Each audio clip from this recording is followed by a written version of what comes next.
Bem-vindos ao Fut Talks, um espaço do pensar estratégico para a transformação do futebol. E aqui conosco, para encerrar de uma maneira brilhante a série Crise e Horizonte no Futebol, temos a alegria de receber Paulo Autuori, autor e líder de grandes conquistas no Brasil e fora do Brasil. Paulo, te damos boas-vindas e já começo com a pergunta. Troque conosco essa experiência sua no futebol brasileiro e internacional e como você hoje vê o nosso futebol em perspectiva do cenário mundial.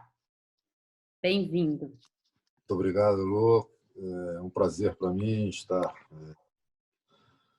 tentando contribuir, né, de alguma maneira. De cara, já me sinto à vontade quando escuto na sua entrada pensar, né? Que, ao fim e ao cabo, eu acho que é aquilo que realmente faz falta ao futebol brasileiro. Fomos, e acredito que ainda por alguma parcela pequena nesse momento, porque houve uma evolução, há uma relutância enorme quando se fala em pensar, em refletir, em estudar futebol.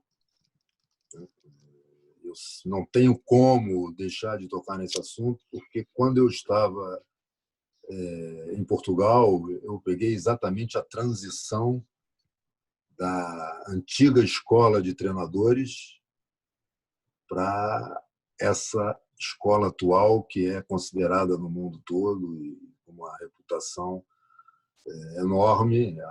Já visto que vários profissionais, né, treinadores de futebol, estão espalhados pelo mundo. E essa mudança deu-se exatamente a quando da abertura dos portões das universidades para o futebol. E foi uma mudança radical, né, para o bem. E dentro disso, eu acho que já há algum tempo penso que esse, no fundo, é o nosso grande problema, e acho que se debate muito pouco, né, tudo aquilo que tem a ver com o futebol. Sabemos que o futebol hoje é um fenômeno socioeconômico poderosíssimo, né, e, como tal, ele transcende ao jogo apenas. E nós, aqui no Brasil, ainda estamos acostumados a analisar apenas o jogo, sem vislumbrar o contexto, sem vislumbrar o quão importantes são as áreas intervenientes nesse fenômeno, tanto nas atividades fim como atividades meia. E a grande preocupação nossa realmente é a possibilidade, né, porque isso é inexorável, embora tenhamos que reconhecer que nos últimos anos evoluímos bastante nesses temas, né? Mas é inexorável. Talvez não com a velocidade que nós gostaríamos, porém com sinais. E eu acho que o mais importante são os sinais positivos, não importa a grandeza desses sinais ou a quantidade desses sinais. Que venham sinais positivos, porque certamente nos levarão a vislumbrar uma tendência positiva. Porque já se pensa muito mais futebol, né, em muitas partes do Brasil. Mesmo eu tenho tido oportunidade de falar também com pessoas da Universidade do Rio Grande do Norte. Isso, para mim, é uma satisfação.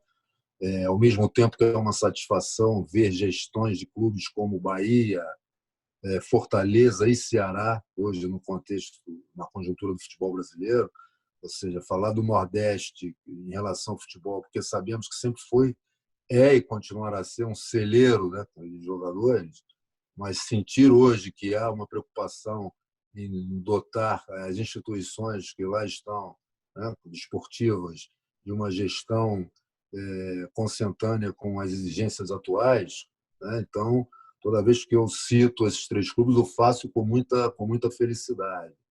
Portanto, acho que existe uma tendência extremamente positiva e que nos dá uma esperança, né, de que realmente poderemos ir que o futebol brasileiro necessitava de maneira urgente. Maravilhoso. Vamos juntos aí nessa transformação. Passo a bola para o Rafa, que vai continuar falando sobre formação e capacitação e muito mais. Bom, Paulo, como você disse agora há pouco, aí, o futebol ele vai além das quatro linhas, né? Como é que você enxerga hoje no Brasil a capacitação dos treinadores e dos demais profissionais que estão no mundo do futebol aí? Acho que nós evoluímos muito nesse quesito aí, né?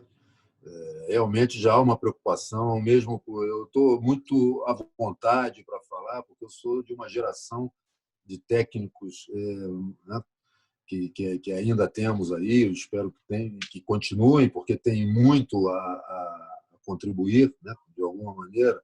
Mas não podemos perder a possibilidade de aproveitar, contextualizando com, né, as exigências atuais, né, toda essa vivência que treinadores da minha geração têm, né? E o fato de hoje observar que muitos deles estão a participar de cursos né, de capacitação nos dá muita alegria. Então, esse confronto que tentam, às vezes, colocar treinadores mais antigos com mais novos, acho que é algo que, sinceramente, o futebol brasileiro não necessita, porque não vai agregar absolutamente nada, né? Mas, se nós desviarmos o nosso olhar para a formação no Brasil, hoje você vai ver, e me refiro exclusivamente agora, nomeadamente à classe dos treinadores, né? Trabalho já que tem muito a ver com aquilo que se faz em termos de Europa, né? No que concerne a metodologia, a ideias de jogo, né? Então, isso nos dá muita satisfação. Então, quando eu consigo entender e estar com profissionais da minha classe, da minha geração, e poder analisar isso, né? E refletirmos de que nós realmente precisamos aprofundar assuntos que tenham relevância e que certamente serão determinantes para as mudanças necessárias, né? Dá uma satisfação enorme, né? Então, eu vejo que quando eu falei em tendência, claramente há uma tendência nesse sentido, né? Então, quando nós podemos ver treinadores, mesmo da geração mais antiga, a usar já a terminologia, eu costumo falar, me permitam isso aí, é a mesma coisa. Eu, da minha geração, de repente eu falava, ei, meu chapa, o bicho, né? Hoje, se eu sentar com o mais novo, o cara vai falar bro. Eu vou entender. Eu não vou falar bro, vou falar ainda chapa o bicho. Mas é a mesma coisa. Então, vamos para o assunto que interessa, porque esse não vai nos levar a nada. É exatamente isso que eu penso.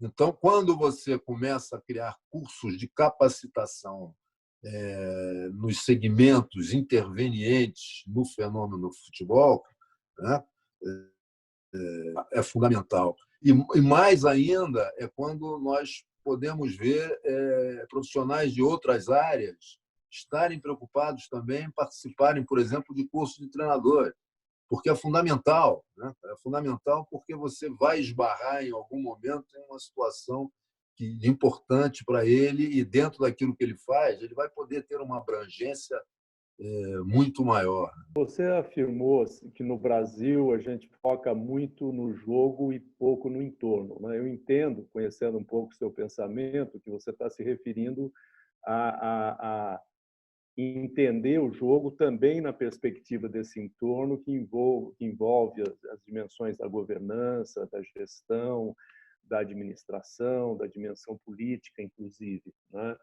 E esse olhar sistêmico, vamos dizer assim, é uma coisa que você deixa sempre claro nas suas intervenções, na sua fala, né? Em ambientes que permite a gente falar dessas coisas, né?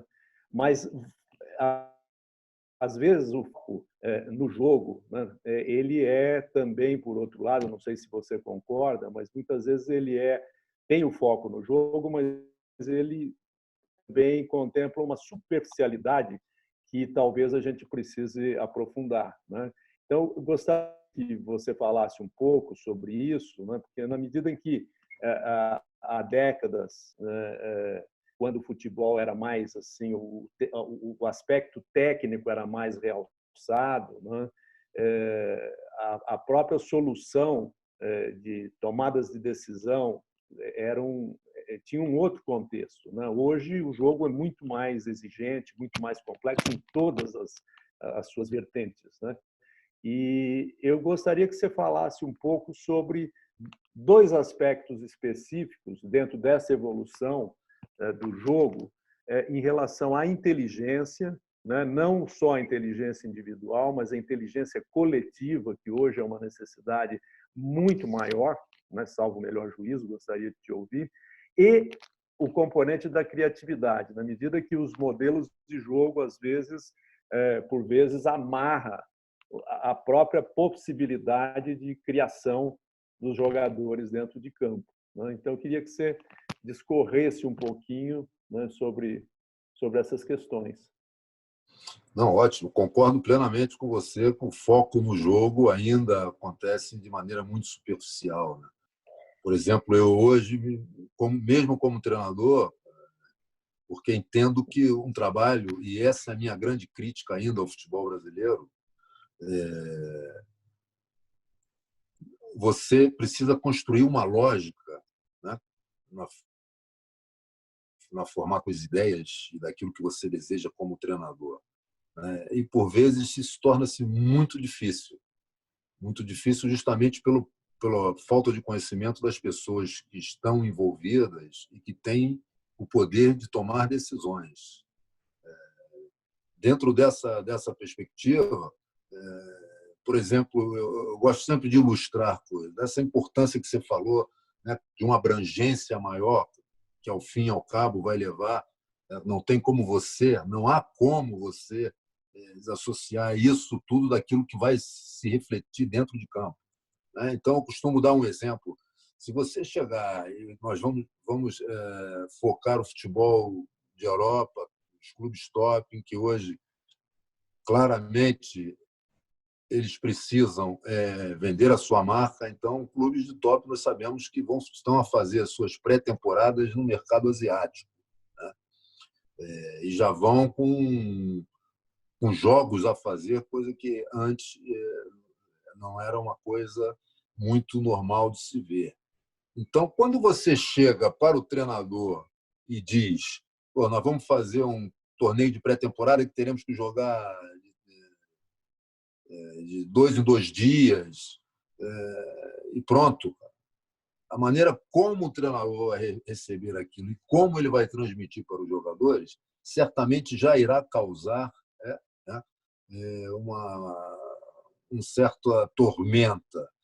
A partir do momento da visão, e você falou em relação à governança, você entende que a parte técnica é extremamente importante, como também são as demais hoje, ao você sentar com o seu financeiro, ao sentar com o seu comercial, ao sentar com o seu marketing, ao sentar com o seu jurídico, entender o porquê daquela pré-temporada ser feita naquelas condições, né? Logicamente que o seu entendimento vai ser outro. E ao entender, e isso aqui é o importante, de que aquilo que você conseguir em termos financeiros dessa digressão à Ásia vai reverter, de alguma maneira, e retroalimentar, né, o núcleo de futebol e, por consequência, vai lhe permitir ter mais qualidade naquilo que é o principal, que é o jogo da sua equipe, qualificar com a entrada de jogadores que possam realmente agregar qualidade, seu entendimento vai ser outro. Ao transmitir também para os jogadores, vão entender de uma maneira diferente, porque saberão que aquilo terá, de alguma maneira, né, vai trazer, de alguma maneira, algo positivo para todo o futebol do clube. Então, é fundamental, eu vejo como fundamental você compartilhar essas ideias, porque qualquer ação que você tome, seja na área técnica ou financeira, e seja feita da maneira que nós não gostamos, ou seja, fragmentada, sem uma lógica, okay? Certamente vai impactar negativamente todas as áreas e também a nossa área, nomeadamente a área técnica. Então, eu acho que é fundamental, com mais profissionais capacitados e, portanto, habilitados a estarem em um trabalho dessa natureza, certamente estarão mais receptivos, com capacidade de refletir, de discutir, de entrar com contraditório, que, volto a frisar, é fundamental, né? Por consequência, a gente pode tirar partido disso de uma maneira muito clara. Porque você ainda vê a análise do jogo de maneira quantitativa e não qualitativa. Eu já não analiso o jogador individualmente apenas, né? Eu analiso as sequências táticas do coletivo. E aí já vou entrar na outra pergunta que você fez, em relação ao coletivo. E para nós sabemos quão importante é a formação, né? De você hoje poder transitar por várias estruturas, né? Os mais novos falam plataforma, vamos falar plataforma, táticas, estratégicas, né? Então, é fundamental você entender que, ao fazer isso, essa ideia de engessar que o modelo de jogo traz, né? Eu acho que o modelo é uma ideia de jogo. E aí, quando a gente fala em modelo, é importante pensar na modelação sistêmica, que o Vitor Frade tanto fala, que é você ter uma ideia de jogo. E, ao tê-la, você, ao começar a operacionalizá-la, começam a emergir que você não esperava, né? Então, você tem que agir no aqui e agora, no emergencial, que é no contorno dessa ideia. Entende? Então, a partir daí, você não pode ferir a essência da ideia, mas você pode modelá-la, né, em função do emergencial. A partir disso, o que nós temos que pensar é que a ideia de jogo é apenas a maneira como a equipe deve se comportar, a dinâmica que deve ter, mas jamais amarrá-la em uma estrutura ou uma plataforma de jogo que possa fazer com que os jogadores se sintam presos e sem poder praticar aquilo que é fundamental, que é o processo criativo, que, na nossa perspectiva, Medina, não tem que ser apenas em relação aos jogadores, mas ao staff também. A importância de você estar frequentemente ativando o seu processo de criação. Isso, na minha perspectiva, é algo fundamental. Mas o fato de você criar não vai fazer com que você possa vir a ferir essa ideia, né, que você tem, que deve ser preservada. Para isso, nós temos, né, o guardião dessa ideia, né, um núcleo de futebol. Então, é fundamental entender que, quando se fala em modelo de jogo, ou plataforma de jogo, ou estrutura tática estratégica, ela deverá ter suas variantes, justamente para ter uma flexibilidade que permita. Eu acho o seguinte: o criativo tem que entender que ele criar em uma bagunça é muito mais difícil do que ele criar em algo organizado. Porque, por exemplo, vamos falar do jogo. Quando você tem uma equipe organizada e permite, no momento certo, no último terço, onde as jogadas de criatividade são fundamentais para criar desequilíbrios numéricos e organizacionais no sistema defensivo do adversário, a partir desse momento, você passa a entender que eu vou fazer isso com muito mais predisposição a correr riscos, porque, se eu cometer um erro porque arrisquei aquele passe, como dizem em Portugal, passe de morte, que é aquele para finalização, se eu arrisquei e não deu certo, eu vou ter minimamente uma estrutura a me garantir em termos defensivos, né, para não passar por uma situação de grande perigo.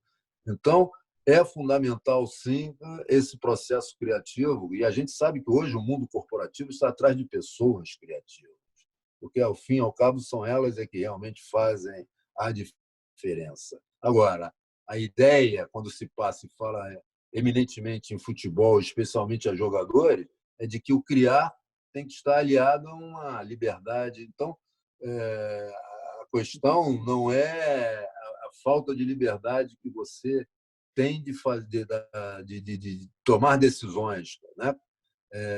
O importante é você, ao ter uma organização, induzir esta liberdade a ser aplicada no momento, no local e com as pessoas adequadas, as pessoas certas. E haja conhecimento, né, Paulo, para fazer essa gestão dessa complexidade toda, né? E ainda pensar que tem gente que questiona se precisa ou não estudar futebol, né?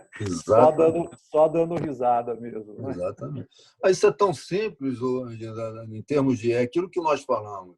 É construir, e aí, perdoa-me ser repetitivo, a minha crítica ainda ao futebol brasileiro, e tem a ver com dirigentes isso, com a ideia de como entender, é que você, ao construir uma equipe, você precisa ir do menos para mais, do mais simples para o mais complexo. Você precisa ter ideias muito claras, solidificar minimamente, dentro do nosso calendário não é fácil, para poder agregar alguma coisa a mais, né? Eu sempre cito o Guardiola, que ele fala, por exemplo, eu desenvolvo alguns educativos e trabalhos defensivos ali na linha defensiva, que quando eles já adquirem uma certa solidez, eu posso passar para uma outra etapa, mas eu jamais posso deixar de voltar a fazer esses exercícios, por mais simples que eles sejam, mesmo numa estrutura complexa, porque vão deixar de praticar. E isso é uma grande realidade, né? A gente sabe perfeitamente disso. Então, para você construir a coisa de uma equipe de futebol com lógica, que entre em campo sabendo exatamente aquilo que tem que fazer nas fases defensiva, ofensiva, nos momentos, as transições ofensivas e defensivas, para que faça aquilo com ideia. E hoje, por exemplo, se fala muito no Flamengo, e é uma realidade. O Flamengo hoje é uma equipe que entra em campo sabendo o que tem que fazer em todos os momentos. Mérito do Jesus e sua equipe técnica. Assim como temos outras equipes que são dirigidas por treinadores brasileiros que também o fazem, né? Eu gosto aqui, citar nomes às vezes pode ser complicado porque deixou de falar de um e de outro. Então, eu falei só de um estrangeiro. Mas tenho muitos brasileiros que posso falar. Pois não, Mediano, já falar algo aí. Não, é bom não falar mesmo, tá bem, exatamente. Certo. Exatamente. Você, né, muito direto e aqui conosco, tocou em vários pontos essenciais do futebol brasileiro, tanto aqueles de oportunidade quanto aqueles que ainda nos fazem estar distantes de uma volta de um protagonismo mundial. Eu queria que você compartilhasse conosco, na sua visão, futebol brasileiro daqui 3, 5 anos, dentro das dimensões política, técnica e de gestão. Quais são os 3 principais elementos que, se você tivesse todo o poder de decisão, quais você investiria mais fortemente? Eu continuaria a investir muito na gestão, na capacitação e, por consequência, habilitação de profissionais nas diversas áreas intervenientes no futebol. Acho fundamental isso. E algo que eu sempre falo, que é exatamente os fóruns adequados para se discutir, né?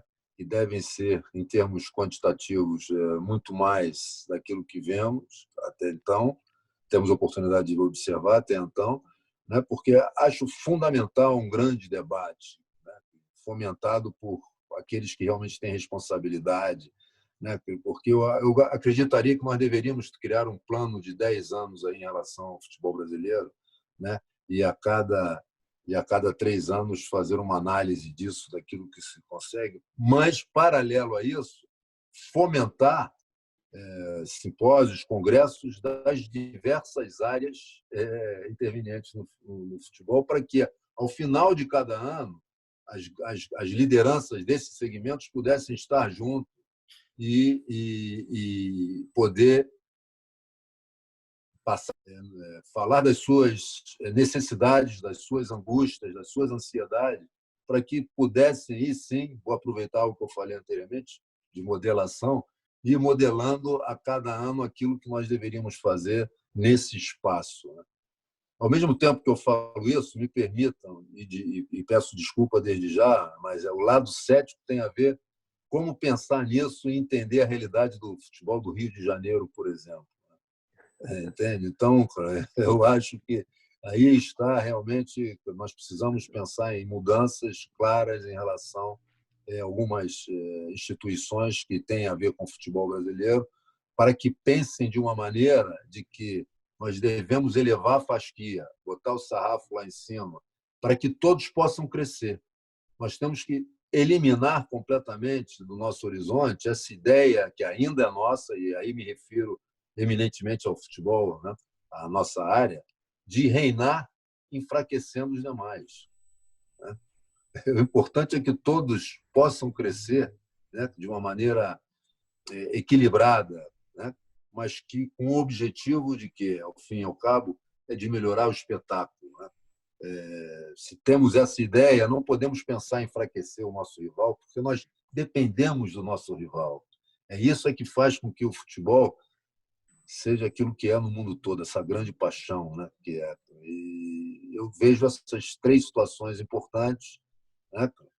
E acho que já temos dado em algumas delas passos, como falamos aqui anteriormente em relação aos cursos de capacitação, né? Para habilitar profissionais. O meu sonho ainda é ver algo aqui no Brasil como eu vejo no Bayern de Munique, né?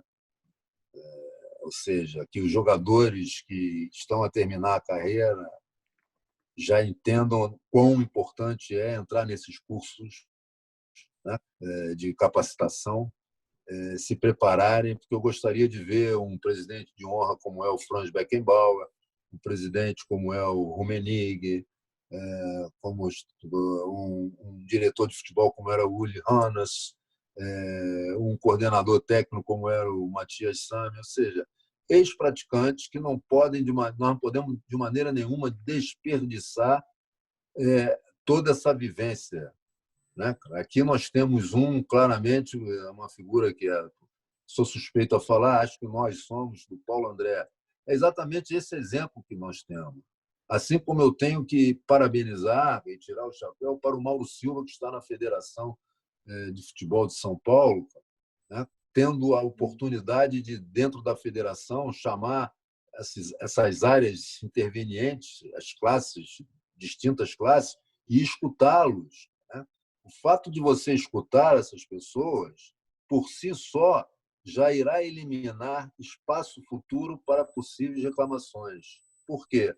Porque tiveram no fórum adequado, respeitando três coisas importantes: quem, quando e onde. Ou seja, as pessoas envolvidas, o momento e o local. Se você tem voz ali e pode expressar, certamente lá na frente você não vai poder reclamar porque você foi ouvido. E se não foi ouvido, foi porque você não falou, se omitiu. E aí você perde esse espaço para reclamações fúteis que nós realmente temos ainda no nosso futebol, com o objetivo de tentar criar e culpabilizar pessoas, né? Porque ainda temos isso.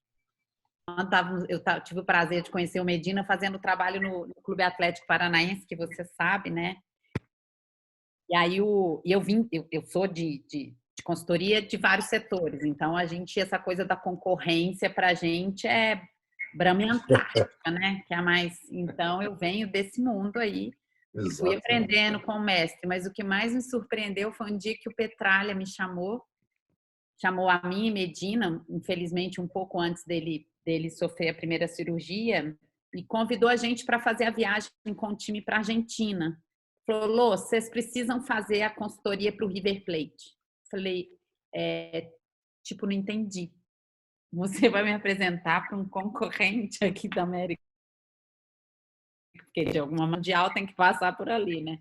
Ele falou assim: sim, porque eu preciso subir a barra da América Latina e eu falei com o Medina assim, falei, Medina, ele estava brincando? Ele falou, não, Elô, não estava brincando. Então, assim, lá fora estão fazendo uma fala do Paulo André, se a gente não acelerar, eu acho, essa pergunta que eu fiz para você, a gente fez para ele. Ele falou assim, eu acho que a gente daqui 5 anos não está nem vendo a Europa mais. Eles vão estar tão à frente se eles continuarem com esse raciocínio de união, com esse raciocínio de entender que o todo, que fazer parte, essa expressão eu gosto muito dela, fazer parte é maior, né? Que não vai ter com quem concorrer, não tem espetáculo. Você tem um exemplo disso na La Liga. Exato. Né? Você sabe, então não preciso nem falar, você já sabe o que é. Não, pode contar a sua perspectiva. Quando eu vi que ele tem 56 embaixadores, eu fico levando. É a preocupação em compartilhar conhecimento. Então, hoje, em relação àqueles, né, das diversas áreas ali intervenientes, eles estão habilitados. O nível de conhecimento que acontece na Espanha hoje é muito parelho já, dos profissionais que eu quero dizer. Então, eles estão atrás de algo que possa ser diferencial, desculpa. Então, o que eles estão com um olhar muito profundo e delicado no indivíduo. Entende?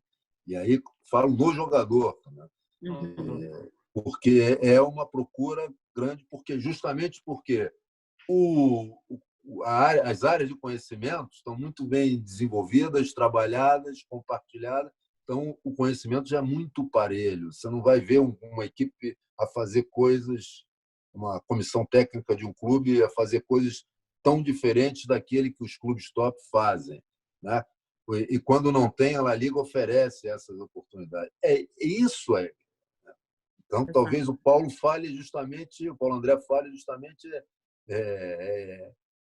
essa distância, né? Essa distância que nós temos e que, se nós não, de alguma maneira, criarmos algum mecanismo e um ambiente, uma atmosfera favorável para esse crescimento, nós vamos ficar cada vez mais defasados. Não vai ser um 7-1 dentro de campo, o que já não é. Eu até na altura lá falei, pois 7-1 não refletem o que é só apenas dentro de campo. Refletem aquilo que é o futebol lá fora, como eles pensam, daquilo que como nós pensamos também. Muito bom. Super obrigada, Medina. Você quer fazer suas considerações finais e os agradecimentos do Paulo? Não, muito boa contribuição, né? Não, era realmente uma expectativa grande que a gente tinha, né? Em conversar com você, né, Paulo, e para poder ouvi-lo, né, nessas reflexões que você sempre tem feito, né, e tem dado uma contribuição, né? Quando você fala que quanto mais forte os nossos concorrentes, né, tanto melhor para todos, né? Eu acho que é isso, acho que é essa mensagem que você passa, né, realmente o quanto a gente se beneficia quando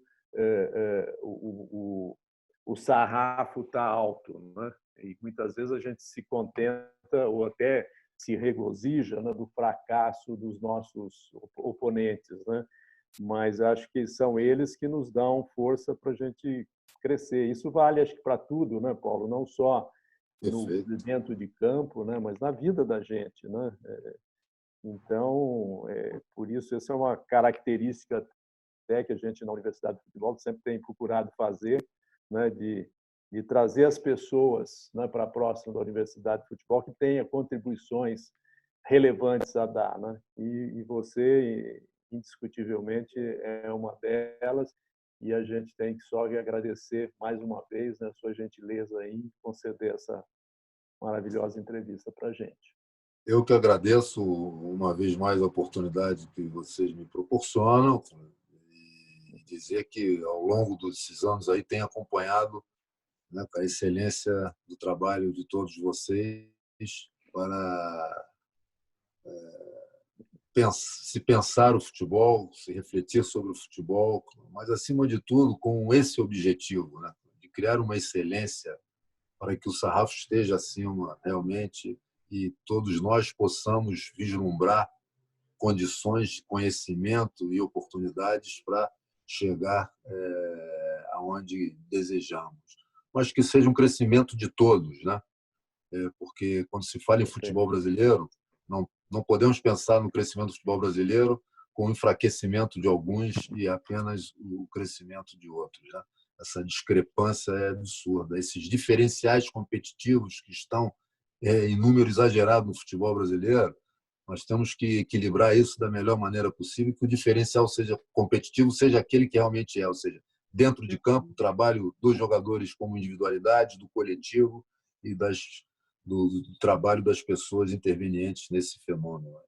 Eu que agradeço, muito obrigado a oportunidade.